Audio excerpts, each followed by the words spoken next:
Oi pessoal, para esse vídeo nós queremos ilustrar e explicar algumas propriedades do vetor gradiente. Eu vou começar o vídeo com uma superfície no meu espaço R3, nós estamos então no espaço tridimensional e tem aqui uma superfície. E bom, essa superfície, vamos supor que ela pode ser equacionada ou parametrizada por uma função de 3 variáveis, uma g de x, y, z igual a constante. Você fala, professor, como assim igual a constante? O que é isso? Vou pegar um exemplo só para você entender melhor, uma esfera. Como é que você faz a equação de uma esfera? Não é x2 mais y2 mais z2 igual a 1, se ela tiver o raio 1? É como se fosse aqui. x2 mais y2 mais z2 igual a 1.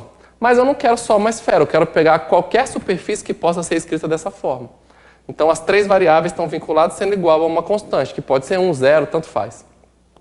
Então, eu vou dizer o quê? Essa aqui é uma superfície de nível da função g. Veja, superfície de nível, você já ouviu falar em curva de nível. Mas nesse caso nós estamos com uma função de 3 variáveis, certo? As curvas de nível para a função de 2 variáveis. Aqui nós estamos com uma função de 3 variáveis, o nosso domínio é o espaço, a gente tem de fato uma superfície de nível, que é o quê? É a mesma coisa, ora, são todos os pontos em que uma determinada função de 3 variáveis são iguais àquela constante que você determinou. O que eu quero te dizer? Da mesma forma que acontece em curvas de nível, nas superfícies de nível, vale uma certa propriedade do gradiente que eu vou retomar. Presta atenção. A gente já sabe que a derivada direcional da função g numa direção, num determinado vetor v, não nulo, claro. Vamos supor que esse vetor v aqui tenha sempre norma 1, só para a gente estudar o caso. A derivada direcional, pela regra da cadeia, nós já aplicamos isso, é simplesmente o produto interno entre o vetor v e o gradiente da função. Isso também já foi demonstrado para 2 dimensões, mas para 3 a demonstração é idêntica. Então o gradiente tem essa propriedade, né? E o que eu quero te dizer? Se você está no seu espaço, é claro que você pode pegar aqui um certo ponto e colocar um vetor v para cá e tentar saber como é que a função varia para cima, ou para baixo, ou para o lado.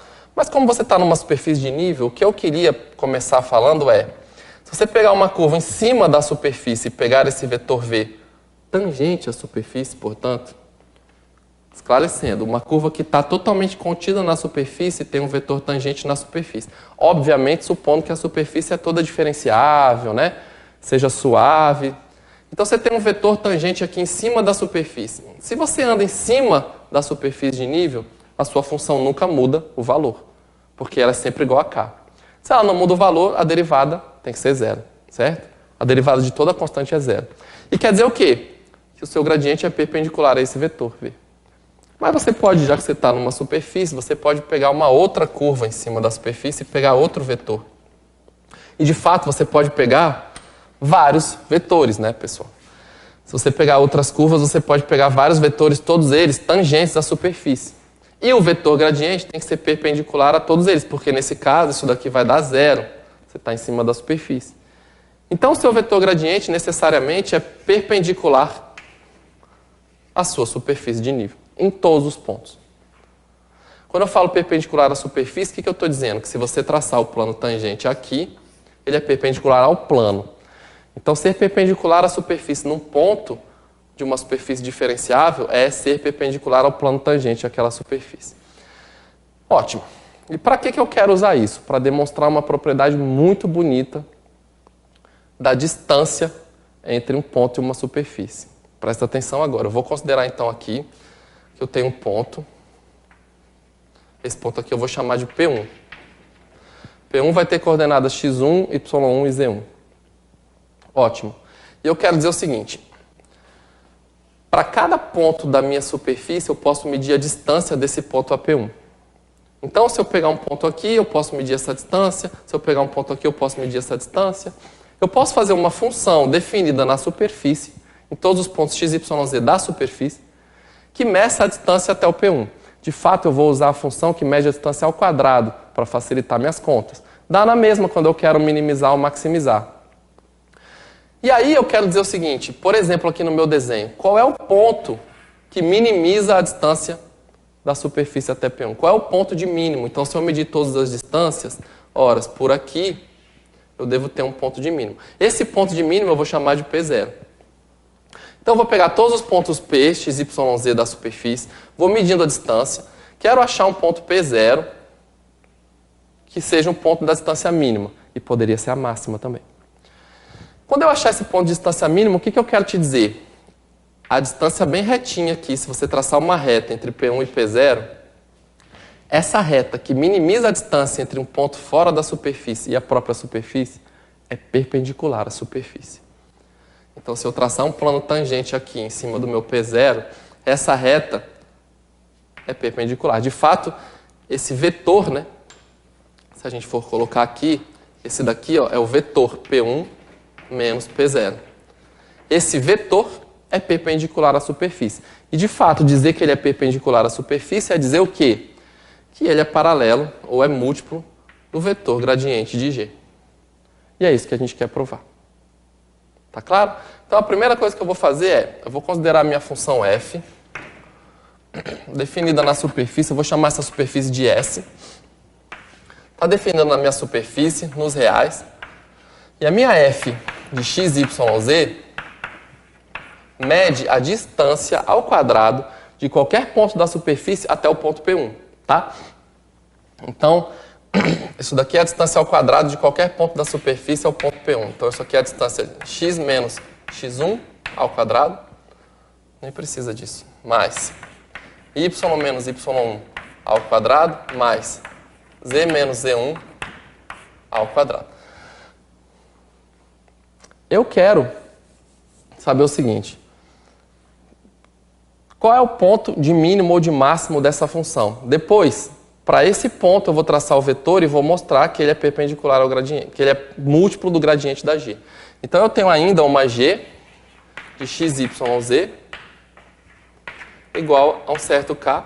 Isso daqui é o que é a minha superfície, que está aqui, certo? É a mesma equação que está aqui. Ótimo. Se eu tenho um problema para achar ponto crítico, eu tenho um problema de máximo e mínimo, e eu tenho esse vínculo, poxa, isso já me remete aos multiplicadores de Lagrange, certo? Então, veja, eu tenho uma função que eu quero maximizar ou minimizar. Eu tenho um vínculo. Para eu determinar esse ponto crítico, que é o meu ponto P0 ali no caso, eu vou usar os multiplicadores de Lagrange. Então, eu vou calcular os gradientes. Pelo menos o gradiente da G é uma coisa genérica, eu só vou colocar o gradiente de G. Mas o gradiente da F eu consigo calcular aqui rapidamente. Eu já vou deixar aqui. E ele é igual a quem? Preste atenção. Quando eu derivar em x, em y e em z, em x só vai sobrar coisas relativas a essa parcela, em y e z. Então aqui vai ficar duas vezes x menos x1, que é a derivada, certo? Claro que você também vai derivar aqui dentro a derivada de dentro da 1. Então a gente não precisa se preocupar. Duas vezes y menos y1 e duas vezes z menos z1. Esse é o gradiente. E eu vou fazer que o gradiente da f é um múltiplo do gradiente da g quando for um ponto crítico. Então, meu sistema dos multiplicadores de Lagrange vai ficar assim, ó.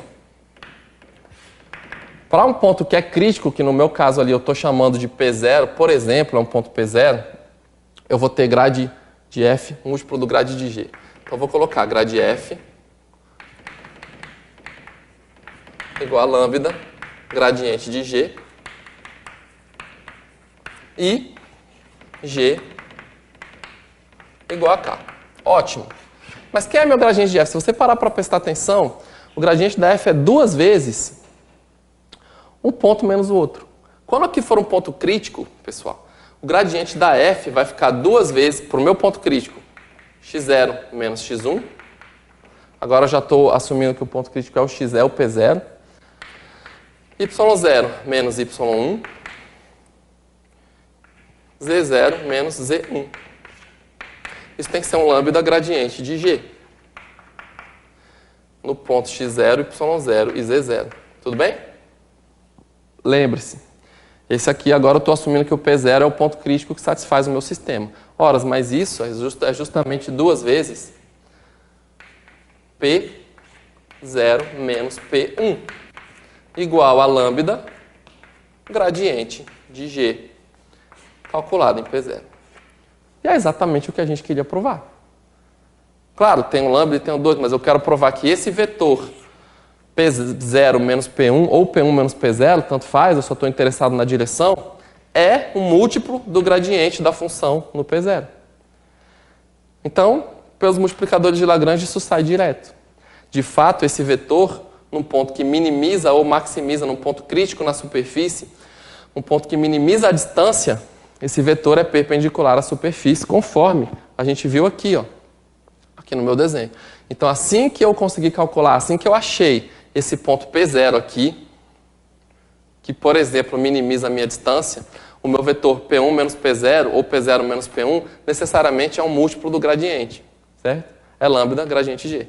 O que mostra uma propriedade muito interessante dessa parte de minimizar e maximizar a distância. Toda vez que você minimiza ou maximiza a distância, você tem uma relação de perpendicularismo com o objeto que você está minimizando. Isso generaliza um problema conhecido e simples, que é o seguinte: quando você tem um ponto e uma reta, onde é que você minimiza a distância entre um ponto e uma reta? Horas.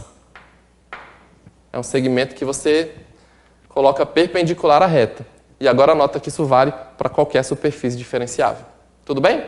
Eu espero que tenha ficado bem clara essa parte da teoria, que tenha ficado claro a aplicação dos multiplicadores de Lagrange e principalmente uma propriedade tão bonita da matemática. Obrigado pela sua atenção e até uma próxima.